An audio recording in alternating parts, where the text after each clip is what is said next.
안녕하세요, 프리쌤입니다. 오늘은 챕터 2 절하 기본 상품 제작에 대해서 배워볼 건데요. 절하 상품을 만들려면 작업을 해야 되는데 그 작업의 준비 사항과 기본적으로 필요한 테크닉들을 알아보는 시간이 될 거예요. 이번 시간에는 절하 재료, 플로라 폼, 절하 상품 용기, 재료 선행 작업, 절하 장식의 종류와 특성 등을 알아보도록 하겠습니다. 같이 볼까요? 네, 챕터 2 화해장식 절하 기본 상품 제작에 필요한 작업 준비 과정을 알아보겠습니다. 먼저 작업할 공간, 그리고 시설, 장비, 인력 등이 필요한데요. 이 챕터 2에서 기본 상품 제작할 때 플라워 샵과 관련된 내용들은 충분히 혼자 읽어보시고 이해하실 수 있는 내용들이 있어서 조금 빨리 진행을 해보도록 할게요. 플라워 샵 내부 공간이 필요하고요. 플라워 샵에서는 서비스 공간, 그리고 작업 공간, 혹은 창고, 냉장고 등이 필요하고요. 작업 공간에는 작업 시 필요한 도구들을 꼭 지를 해두게 됩니다. 인력이 있는데 책임 플로리스트, 그냥 플로리스트, 아니면은 전화 주문 받는 사람, 배달원, 되게 다양한 인력들이 필요한데 우리 사장님들은 이걸 혼자 다 하시죠. 네, 절하 상품 재료를 보면 당연히 절하 재료가 있어야 되고요. 우리가 챕터 1에서 배운 것처럼 구매 계획서에 따라서 구매한 재료들을 알맞게 구입하셔서 준비하시게 됩니다. 근데 절하를 자르거나 아니면 부재료들을 다룰 만한 그런 도구들이 필요한데요. 그것이 2번에 나와 있습니다. 28쪽에 보면 절하 커팅 도구가 있는데 플로리스트 나이프, 우리 짧은 나이프 칼 같은 거 말하는 거고요. 플로리스트 가위, 전정 가위, 전정 가위는 특별히 두꺼운 절지들을 자를 때 주로 사용하고요.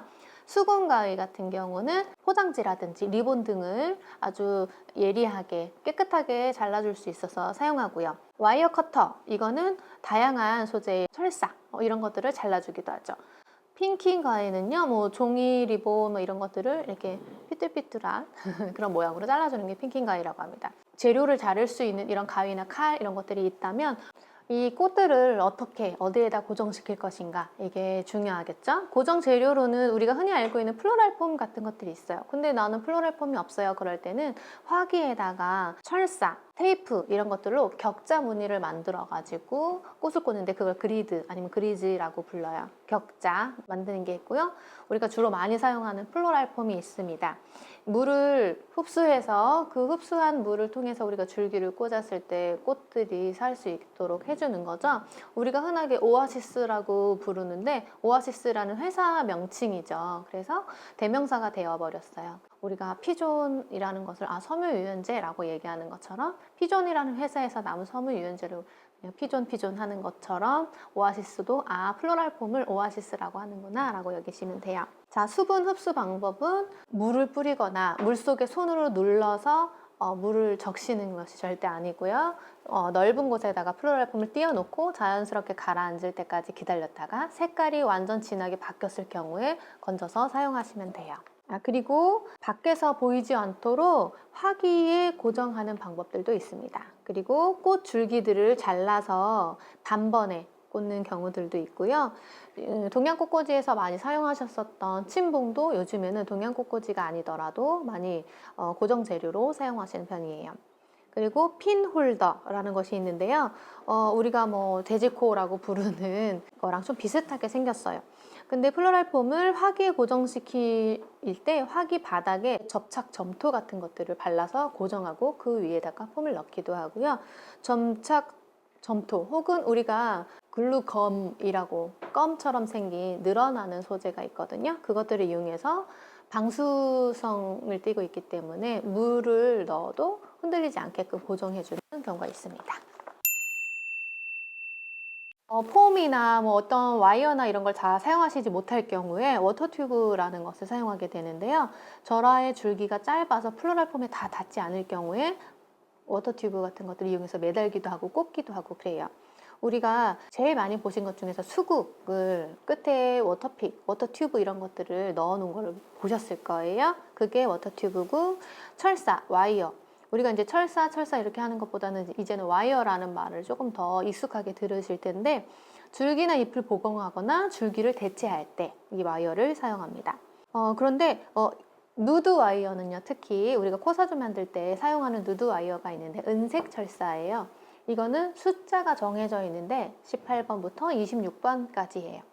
18번, 20번, 22번, 24번, 26번 이렇게 샵을 붙여서 번호를 쓰게 되는데 18번이 제일 두껍고 26번이 제일 얇아요. 그러니까 숫자가 커질수록 와이어는 얇아진다 라고 꼭 알고 가셔야 됩니다. 철망이 있는데요. 우리가 치킨 와이어라고 부르는 그물 같은 망이 있어요. 그거를 구겨서 넣어서 말아서 넣으면 그 사이사이에 줄기를 고정할 수 있습니다. 플로랄 테이프는 종이에 파라핀을 입혀서 방수 처리가 되어 있지만 약간 끈적끈적한 것들이 나오는 신축성이 있는 테이프예요. 그래서 이것을 철사를 연결했다면 철사를 감춰주기도 하고 소재를 또 묶는 역할을 해주기도 해요. 글루건과 글루펜 같은 경우는 전기를 이용해서 글루를 녹이거든요. 그래서 우리가 주로 많이 사용하시는데 손을 데이시는 분들이 있으니까 좀 조심하시고, 글루펜 같은 경우는 글루건으로 계속 손을 대고서 짜는 게 아니라 작은 후라이팬 같은 그런 팬에다가 계속 글루를 녹이면서 사용하시는 거를 글루포트, 글루펜이라고 합니다. 케이블 타이 같은 경우는 구조물 짤 때 우리가 많이 사용하는 그런 소재인데요. 우리가 와이어로도 할 수 있지만 케이블 타이로 단번에 세게 묶어서 고정을 하기도 합니다. 그리고 라피아는요, 황갈색의 가벼운 종려 섬유예요. 그래서 꽃다발을 묶을 때나 아니면 소재와 소재를 연결해서 묶을 때 많이 사용하는, 또 장식용으로 사용할 수 있는 소재입니다. 네, 그 다음에는 절화 상품을 어디에다 담을 건가? 용기가 필요하겠죠? 자, 조건은 아무데나 담는 게 아니고 좀 예뻤으면 좋겠어요. 그쵸? 미적, 기능적 모든 것을 다 담을 수 있는 그런 조건이면 좋겠고요. 식물이 지탱할 수 있는, 그리고 고정 재료들을 다 가릴 수 있을 정도의 사이즈면 좋겠습니다. 그리고 디자인 양식과 목적에 맞게 전체 디자인과 장식물을 둘 공간과의 조화도 이루면 좋겠죠. 형태는 병, 수반, 사발, 콤포트 등이 있고요. 재질은 우리가 그 소재들과 비슷한 질감을 가지고 있는 재질을 가지고 있으면 더 어우러질 것 같아요. 재료를 사왔잖아요. 그러면 재료 선행 작업이 필요한데 우리가 앞에서 제수화에 대해서 공부를 했습니다. 그런데 이제는 제수화라는 것을 우리가 다른 말로 이제 컨디셔닝 한다고 많이 얘기하거든요. 꽃집에서 꽃을 사다가 잎사귀를 제거하는 그런 모든 과정, 제수화하는 모든 과정을 컨디셔닝 한다고 할 건데, 잎과 가시를 동시에 제거해 줄 수 있는 거는 가시 제거기라는 게 있어요. 가시 제거기를 통해서 가시 제거, 잎 제거를 하고요. 와이어링 작업을 할 때도 있습니다. 왜냐하면 우리가 항상 꽃을 잘라가지고 어딘가에 꽂거나 묶거나 하지 않고, 만약에 꽃의 줄기가 뭔가 부족할 때, 혹은 인공 줄기를 대어야 되거나 줄기가 연약해서 와이어를 조금 보태야 될 때가 있는데, 이때 필요한 와이어링 작업을 우리가 꼭 기억하고 있어야 돼요. 예전에는 와이어링 부케라는 것을 통해서 이 와이어링 기법을 많이 사용했었는데, 현재 공개 문제에서는 와이어링 테크닉이 들어간 거는 코사주밖에 없습니다. 그래서 어떤 형태의 코사주를 만들 건지, 어떤 꽃에는 이 어떤 기법이 어울리는지를 알고 만들어야 되는데, 일단 먼저 그 방법을 살펴볼게요. 자, 피어싱 기법이 있어요. 이거는 피어싱을 뚫는다는 거잖아요. 그런 것처럼 꽃의 꽃 받침, 꽃 목 쪽에다가 줄기를 제거하고 뚫어버리는 거예요. 그래서 그 친구들을 줄기를 조금 남겨놓고 바로 뚫어서 철사로 인공 줄기를 만드는데, 우리가 철사를 사용할 때는 24번, 26번밖에 쓰지 않는데 철사에 비해서 꽃이 너무 커서 흔들거려요. 그러면은 교차되게 하나를 더 꽂아서 내리는데 그게 크로싱입니다. 그래서 피어싱과 크로싱은 뚫는 기법이에요. 피어싱은 하나 뚫는 거고, 크로싱은 두 개 겹쳐져서 크로스되게 뚫는 거고 라고 같이 알고 계시면 되고요. 그 두 번째 후킹 기법 같은 경우는 우리가 후크 선장, 그 손 고리 아시죠? 그것처럼 끝에 고리를 만들어서 이렇게 꽃 안으로 철사를 넣어서 마지막에 1cm 정도 구부린 그 철사를 밑으로 내려서 와이어로 인공 줄기를 만드는 걸 말해요. 자, 인서션 기법 같은 경우는 줄기 속이 약하거나 비어있는 그런 꽃들의 안에 와이어를 넣어주는 기법이에요. 그래서 잘 부러지거나 잘 구부러지는 줄기들을 강화하고 보완해 줄 때 많이 사용합니다. 시큐어링 기법 같은 경우는요, 얇은 줄기, 너무 부러지기 쉬운 얇은 줄기에 살짝살짝 잘 와이어로 감아서 보강해주는 방법을 시큐어링이라고 하고요. 헤어핀 기법은 우리 말 그대로 우리 실핀처럼 헤어핀을 만들어주는 기법이에요. 소잉 기법은 꽃잎이나 잎을 바느질 하듯이, 시침질 하듯이 꿰매주는 거고요. 트위스팅 같은 경우는 철사 가닥을 접어서 줄기를 여러 개 잡아서 돌려주는 거, 트위스팅 해주는 거를 말하고 있고요. 루핑 기법은요, 끝에를 동그랗게 말아서 내려주는 거예요. 그러니까 우리 아까 후킹 하는 거는 고리를 만들어서 내렸는데, 루핑은 밧줄처럼 동그랗게 만들어서 내린다라고 생각하시면 돼요. 자, 그림을 보고서 조금 더 이해를 잘 하시면 되고요. 여기 기법에 맞는 꽃들은 계속해서 읽어두시는 게 좋습니다. 자, 그 다음에 재료와 부자재 같은 것들이 준비가 됐으면 우리 먼저 플로랄 폼을 한번 준비해 볼 건데요. 아까 얘기한 것처럼 플로랄 폼을 수분을 흡수를 해야 되는데, 넓은 곳에 넉넉하게 물을 넣고서 길쭉하게든 가로든 플로랄 폼을 그냥 띄워놓고 기다리셔야 돼요. 사실 막 급하다고 막 손으로 누르고 막 샤워기로 뿌리고 그러시면 안에 있는 공기가 다 빠져나오지 못하고 공기가 안에 갇힌 상태에서 겉에만 젖게 돼요. 그래서 색깔로 겉에는 젖어 있는 것 같지만 안에는 푸석푸석한 소리가 나면서 물을 절하들이 제대로 먹을 수가 없어요. 그래서 그게 1, 2분 차이밖에 나지 않으니까 그래도 한 2, 3분 정도 기다리셨다가 충분히 물을 담그고 작품을 만드시는 게 좋습니다. 자, 그 다음에 화기에 고정하는 건데요. 일반적으로 화기의 높이보다 한 2, 3cm 정도 폼을 높게 올려서 수직, 수평으로 다 꽂을 수 있는 공간을 확보하셔야 돼요. 만약에 이 화기보다 폼이 더 아래만 있다면 꽃을 다 이렇게밖에 꽂을 수 없겠죠.